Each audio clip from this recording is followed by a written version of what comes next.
Ayer muy tarde te vi y me puse a pensar cuánto te amaba cuando estabas en mis brazos. También me puse a llorar por solo recordar. Ahora ya no estoy ocupando ese lugar. Ayer muy tarde te vi y me puse a pensar cuánto te amaba cuando estabas en mis brazos. También me puse a llorar por solo recordar. Ahora ya no estoy ocupando ese lugar.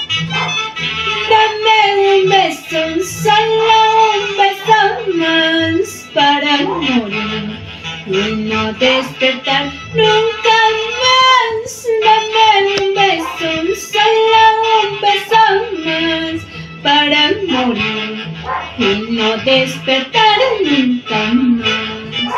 ¿Qué tal, amigos? Reciban el cordial saludo de tu amiga Rosalinda Dueñas, la flor cautivadora para ustedes, para invitarles este 22 de abril. Estaremos en una bonita entrevista con Producciones Crea Gen de Genaro Boraca. Ahí nos vemos, ahí les espero, no se olviden.